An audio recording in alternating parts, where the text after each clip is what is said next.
It's with great kind of fear and trepidation I introduce this group. The fear and trepidation is, all of your teachers and myself, we've been where you are, and we've gone through, the college years, the high school years, early adulthood, raising families in some instances. And we know very much kind of what's in front of you.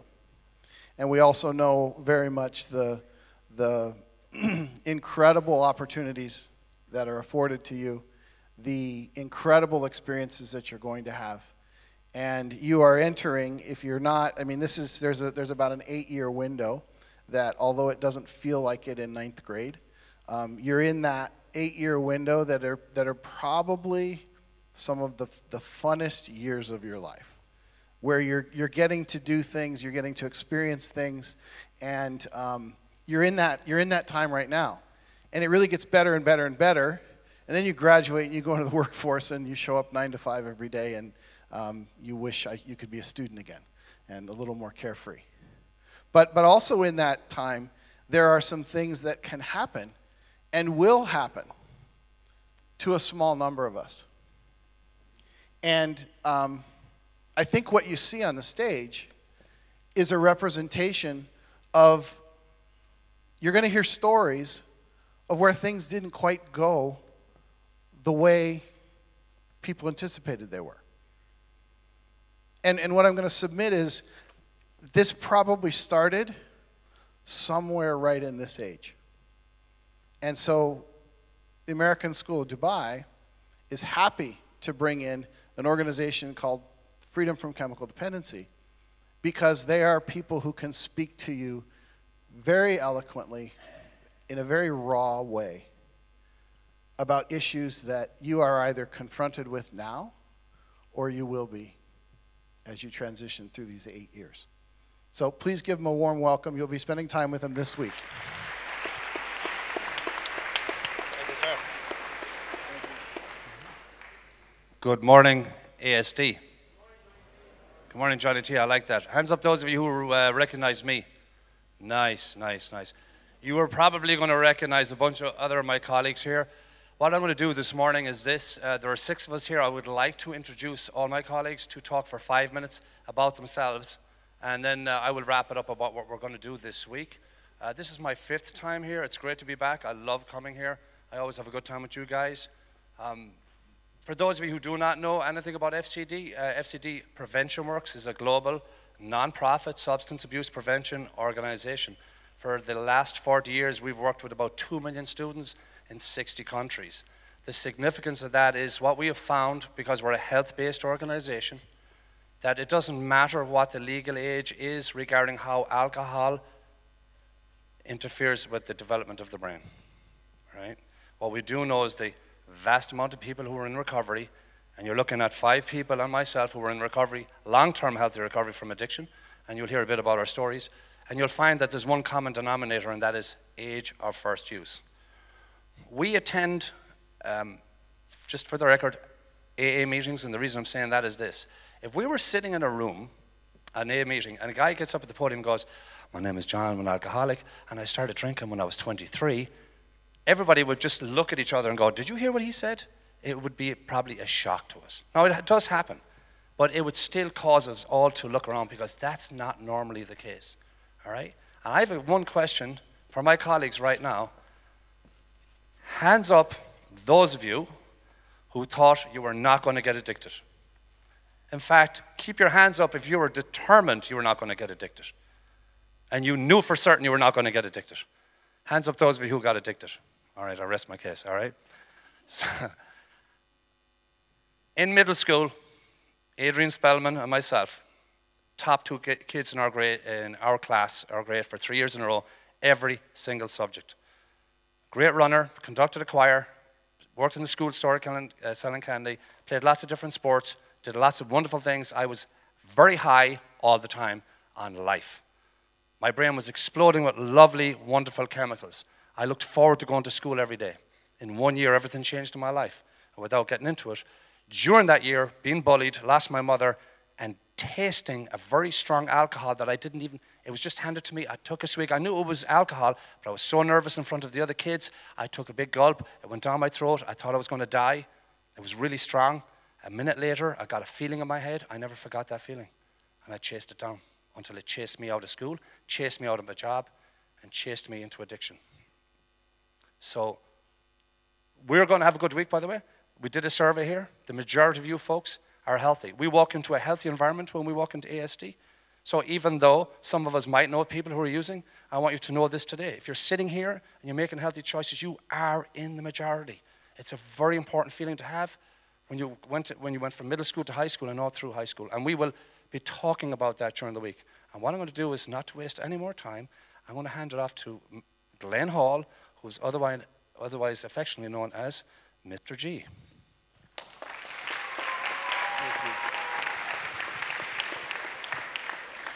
Good morning. Who remembers me? Wow. Hey, I want to say I'm just excited. I'm really excited to be back. And I was here for the first time last year with my team. And those of you who remember me, if you remember last year when I came, I flew in from Boston. I live in Boston. And when I was here last year as a prevention specialist for FCD, I had 21 years of not using drugs. Y'all remember that? Those of you, hey, this year I come back with 22 years of not using drugs. Give me some love.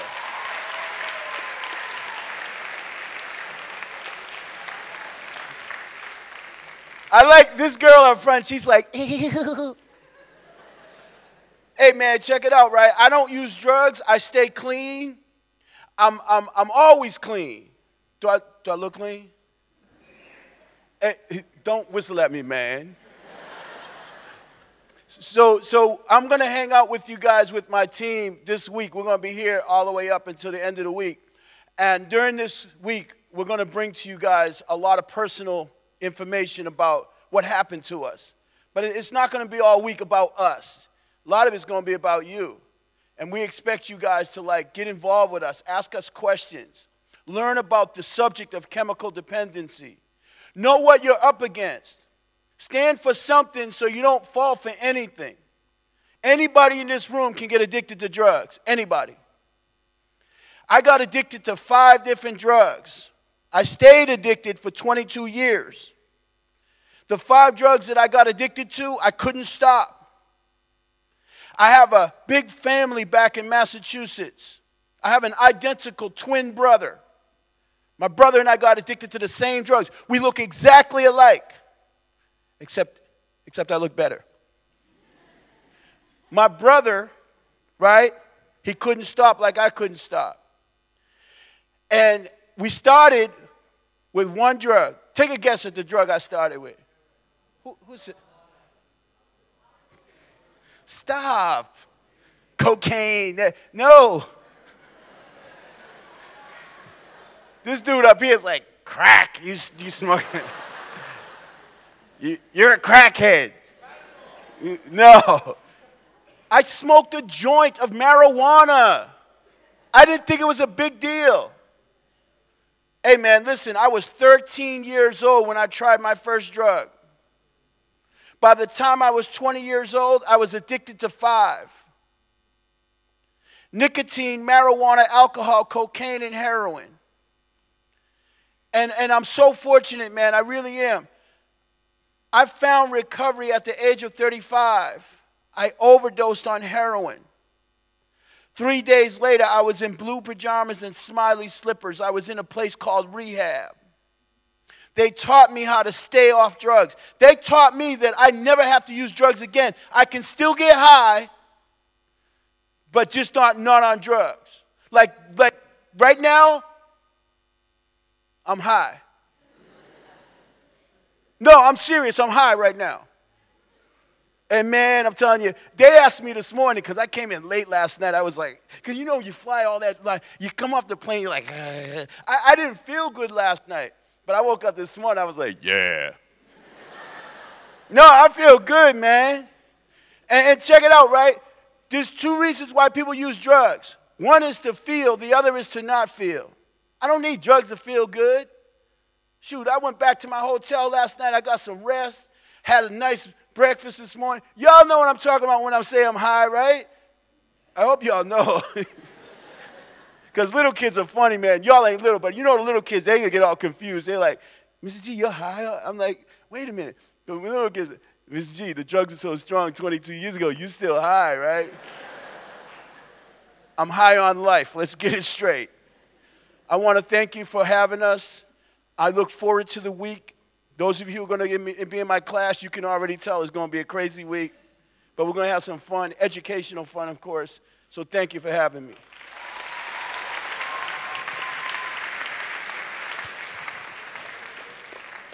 Good morning.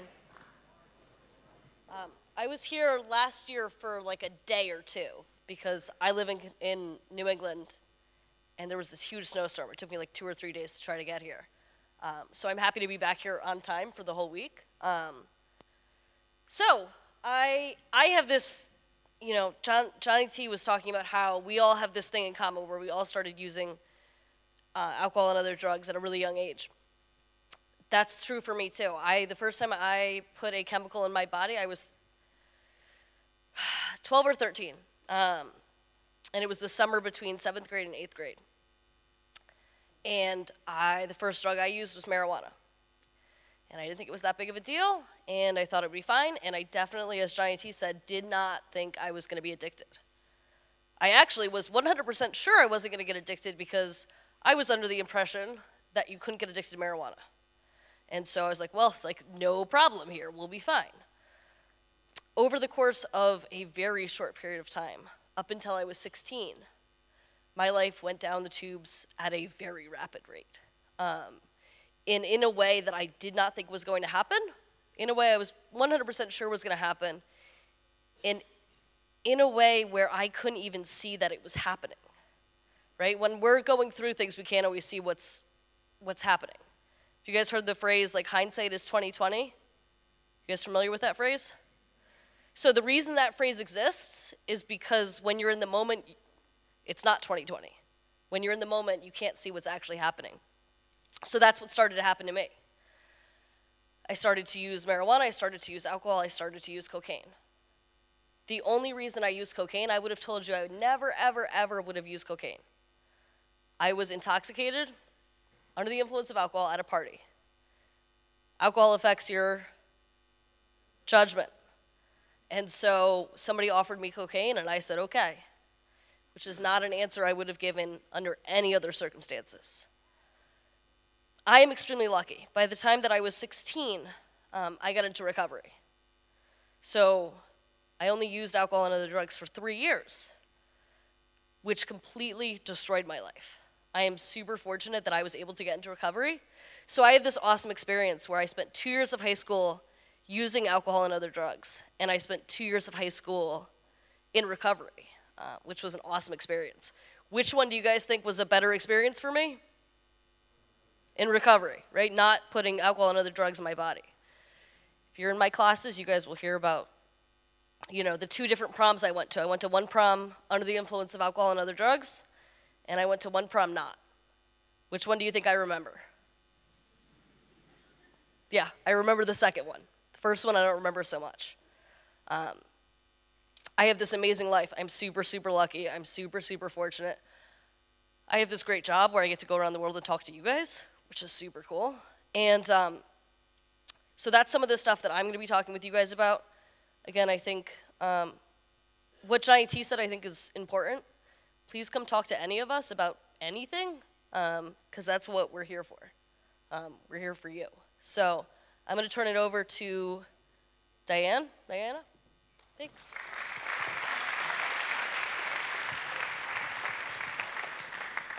Good morning. Who remembers me from last year? Trick question. I wasn't here. Okay.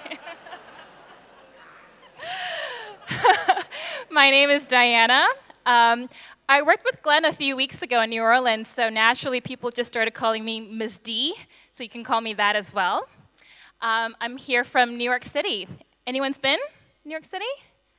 Wow, a whole bunch of you guys. Cool. Just landed yesterday. My second time in Dubai, first time with FCD.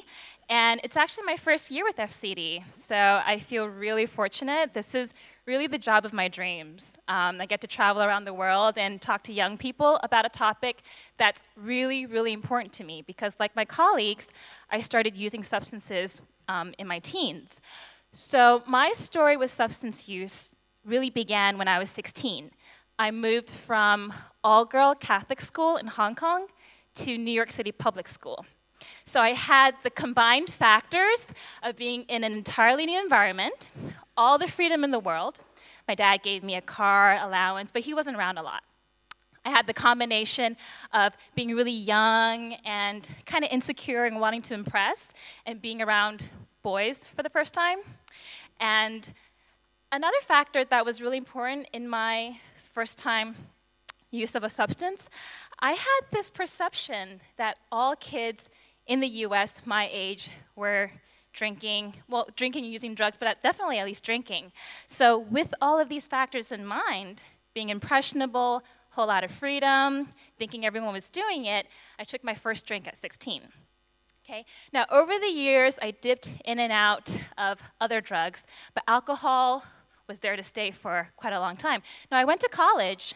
I had a job on Wall Street, and on the outside, everything looked pretty okay, but I was drinking really hard all through my teens and 20s until something pretty dramatic happened, and I never thought it was going to be me. I was in a traumatic car accident in my mid-20s, and I wish I could tell you that I stopped drinking then, but I did the geographical move again. How many of you have done a geographical move before? Pretty big one. I've had a couple in my life. So at 26, I moved back to China, continued to drink to kind of like get away from my past a little bit. And 2 years into living in Beijing, I finally got sober from alcohol abuse. So over the next few days, I'm going to be talking a lot about my story, why I made the decisions that I did, how I could have done better, and we're going to do some role play. We're going to talk about how to help a friend who's in need, and what does that look like when someone has a problem. We're going to talk about refusal skills. I could have used some, when I was 16 years old and entering this really new environment because I wanted to impress and I didn't want to say no, so I could have, used some help with that. And we're going to have a lot of fun. So again, if you see any of us, please feel free to talk to us. We're here to support you. We want to know all about you and what your life is like here in Dubai. So thank you very much.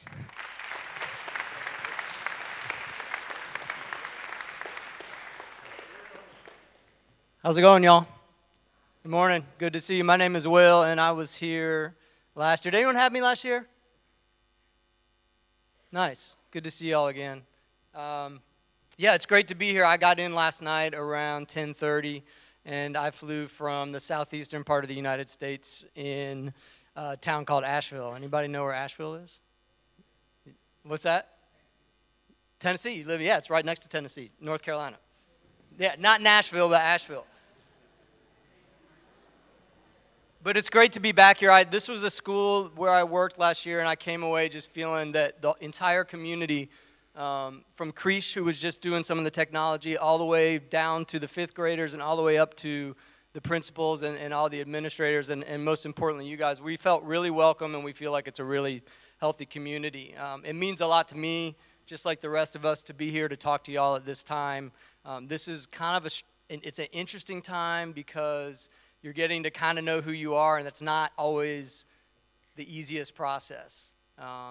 Starting 9th, 10th, 11th, 12th grade, you've got that personality development that's coming along with your brain development, and frankly, it is uncomfortable, and one of the things that you can do with that discomfort is just deal with it, work through it, keep choosing like the healthy choices that you're making now, and we get through those times. Because of the particular nature of how much we're growing and developing, if our methods, our ways of dealing with anxiety, I'm scared to ask this girl out on a date. I've got a huge football game tomorrow. I'm really nervous. I've got a test tomorrow. I'm going to a party. Don't really want to go, but I kind of need to go. Those kind of feelings, if you learn to deal with those, learn to embrace those without using substances at your age, life is so awesome when you get past that point of when your brain is kind of finished developing and you've become more fully that person. In high school, I looked a lot like you guys. I used tobacco as a 7th grader, alcohol as an 8th grader. I wasn't drinking in school. I wasn't drinking or using tobacco every day. When I look back at, and we look at studies all the time, early use of nicotine primes your brain to have a stronger response to drugs like alcohol, cocaine, and marijuana. And I used to think, well, you know, nicotine's not that big of a deal. I smoked a little bit when I was a 7th grader, maybe tried chewing tobacco because it was part of my surroundings. I sort of thought that was innocent. And now when I look back and see, man, the science behind this stuff is fascinating. The genetics behind it. And I failed psychology, I failed biology, I failed physics. I did terrible in those. But looking back now, I'm starting to kind of understand a little bit of the science and then just a little bit of the, if you take away all of the microscopes and all the genetics and all of the things that go along with addiction when you study it scientifically, so much of it, you can learn so much just asking one another. We don't need always the science. So just learning to engage in those healthy behaviors. Again, I looked like you guys in high school, started using marijuana as a 10th grader. Alcohol use increased. I made it to college. Talking about geographical changes, I went to 4 different colleges in 4 years, thinking that every time I moved from one college to another that my marijuana or alcohol addiction wouldn't follow me. Managed to graduate from school, and for the next, some of you may remember I'm a musician, so I might have played some songs for you guys. That was my career for a long time. And so I associated being more creative with marijuana use, being a musician with having to be somebody who used substances. And just like I'm saying about your personality, you're forming these talents. You're forming, whether it's athletic, music, social, whatever it is. And what I found through college, through high school, and all the way through my musical career, which I continued to use substances till I was 34, 9 years ago, and then I went to rehab. But every time I used a substance, it pushed me, it was like one wall between me and that person I was becoming, the talent I was developing. I was a football, baseball, basketball player. Whether it was that, the friendships I was developing, like every time I used a substance, it pushed me one level farther away from becoming who I was, being able to tap into that talent. So I'm psyched to talk about substances, drugs. Do they make us more creative? Do they make us perform better? What are the risks with those, you know, early using substances at your age? But it's great to be back here. Like Marley and everyone else is going to be saying, please come chat with us in the hallways, whether or not you have us in your classroom. It's great to be here, and I'll pass it on to Eduardo to finish up.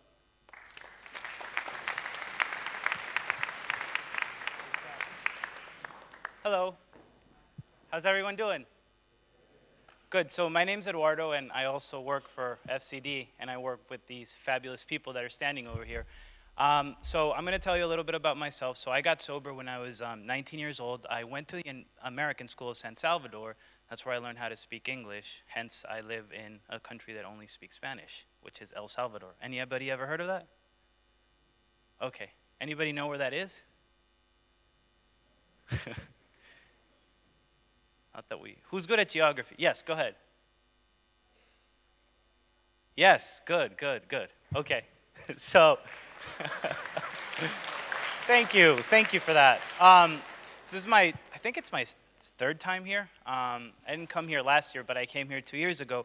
And one of the things that we always like to talk about with kids is, you know, this is also a time of great opportunity for you. Does anybody know why?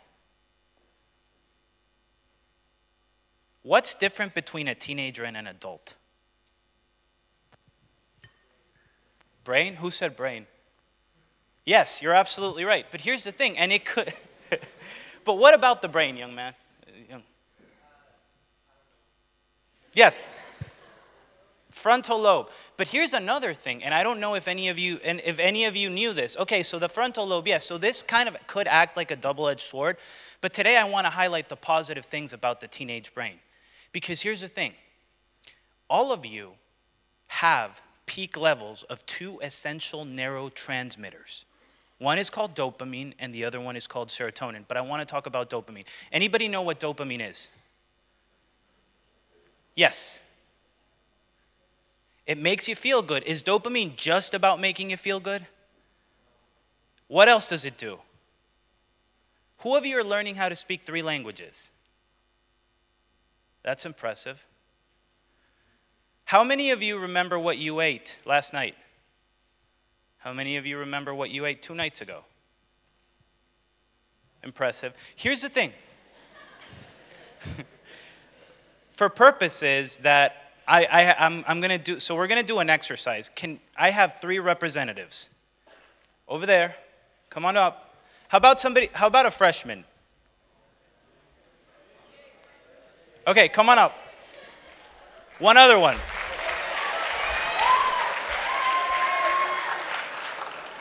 Yes, come on up.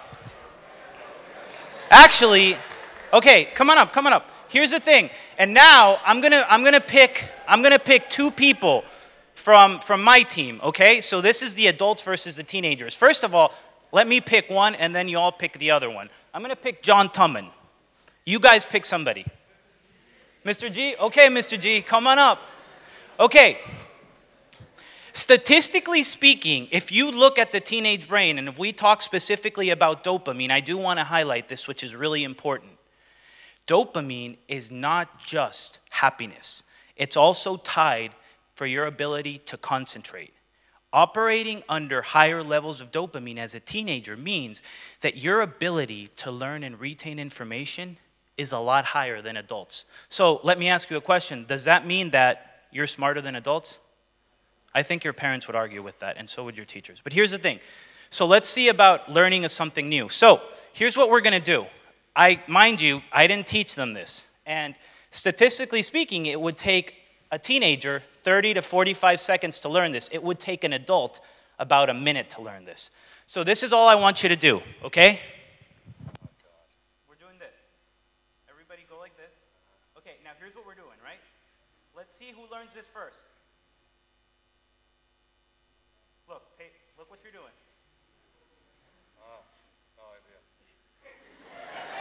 I'm clueless. Looks like he's already got it.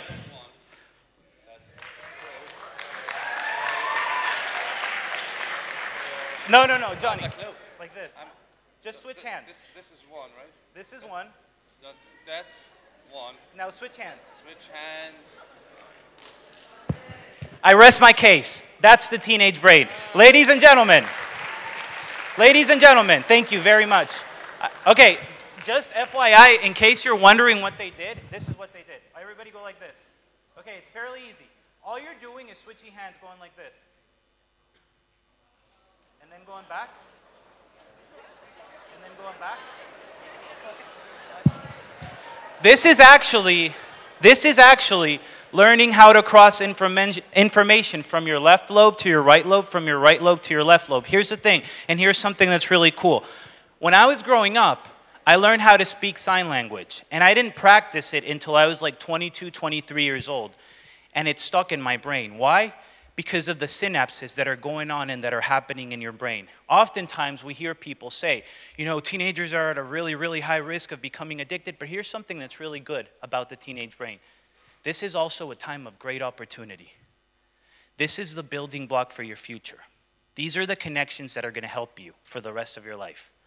I'm really happy to be here, and I'll hand it back to John. Thank you for your time.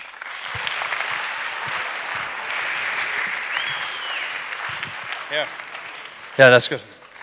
Some things just come natural to some people, right? Thank you, Eduardo, and on my team.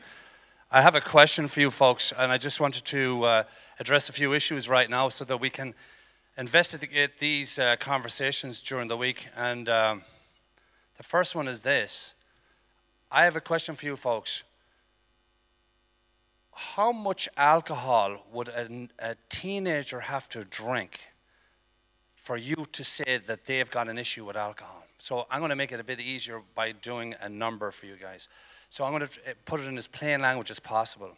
How many times a month, if you saw a friend of yours, teenager, doesn't matter what age, that they were getting drunk X amount of times a month, from 1, 2, 3, all the way up, how many times a month would you be really worried about another student getting drunk?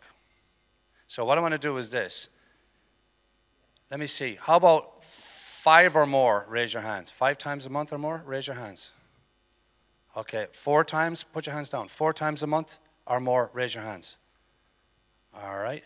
This is what I want you to do. If you said 4 times or more, could you stand up, please? Stand up if you said 4 times more. 4 times or more. Okay. The reason I want to do this is only so the rest of you can see how many people are standing up here. Sit down, please. How many of you would think that if somebody got drunk 3 times or more in a month would be a problem, like a serious problem in their life? Stand up, please, if you think three times or more. 3 times or more. I think the numbers are going down a small bit. All right.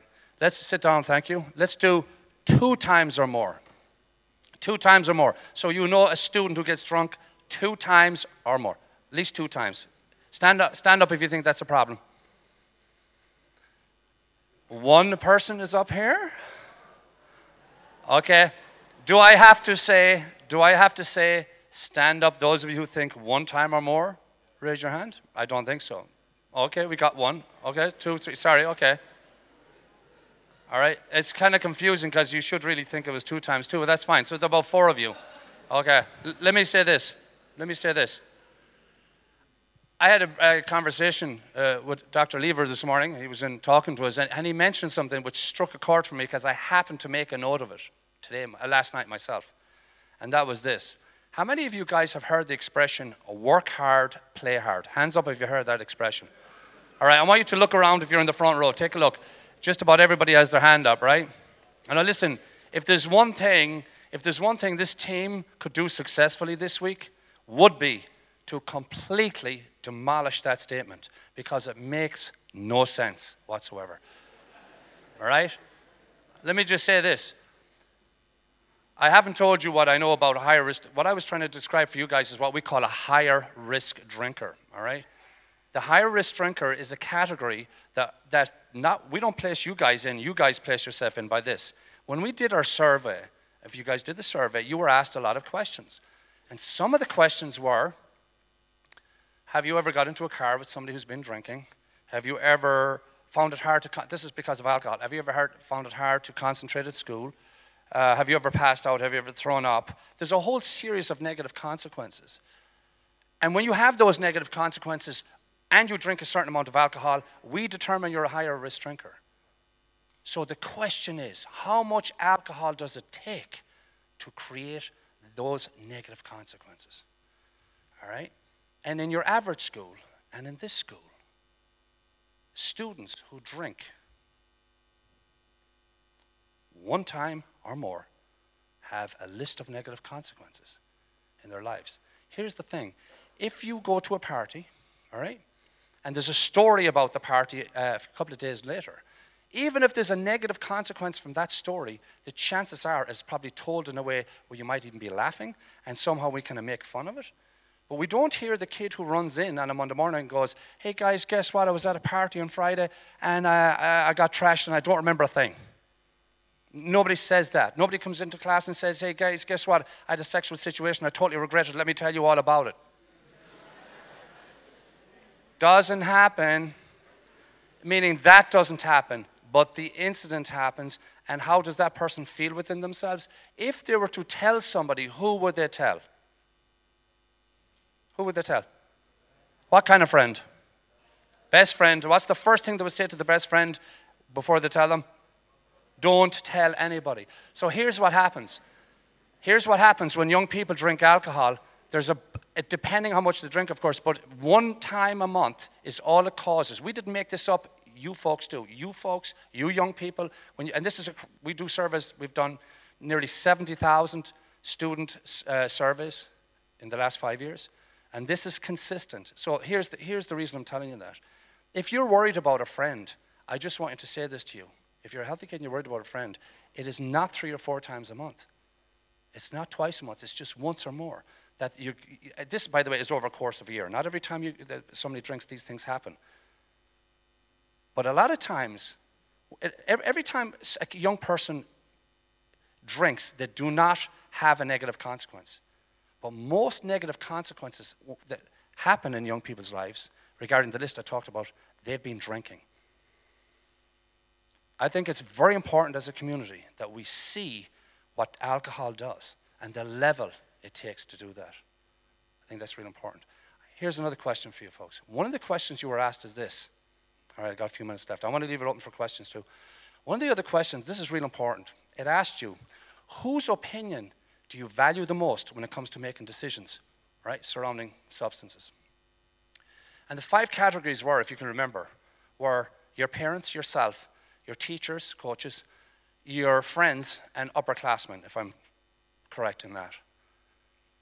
97, if I'm not mistaken, I'm going to look at the numbers again because they were fairly high, about 97% or 98, something like that.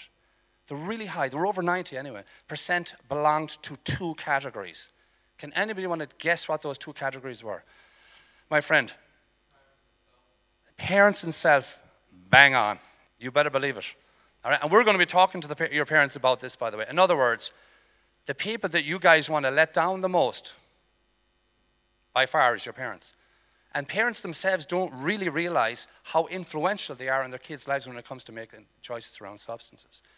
So it's a very good guess. The reason I'm saying that is I want you to know that at the end of the day, it comes down to yourself.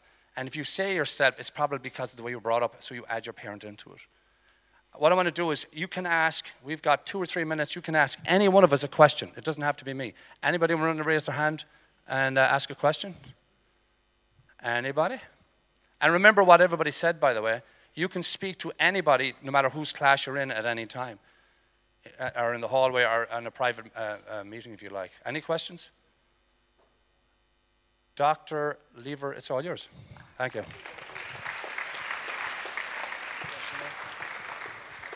Oh, you had a question? Please, ask. Eduardo. Oh, I'm sorry. Yes. Thank you. Alcohol, tobacco, marijuana, mostly. Yeah, and cocaine. Yes. Thank you.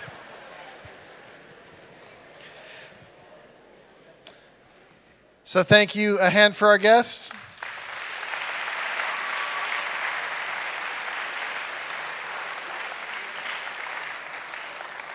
So they will be very real with you, and they will be very raw with you. The one thing that I want to encourage you, the thing that I know about teenagers is they will invariably say, "Not me." And I think you heard most of them tell you that that's exactly what they said. So I want you to listen to what they have to say for what it is that you can take away for yourself or your friends or maybe a family member. We're on a very tight schedule today. It's a little different, so you'll go to from here you'll go to first block, and then Flex will follow first block, and you have assigned locations. Then you'll go to second block, and then lunch will be a little bit later. Classes are, I think, 67 minutes. Any teachers have the schedule right with you right now? Yeah, I know, but I was looking for the exact time. Lunch is the one where you're going to fall short, so we'll be kicking you out of lunch to get to your next block. Okay, have a good day.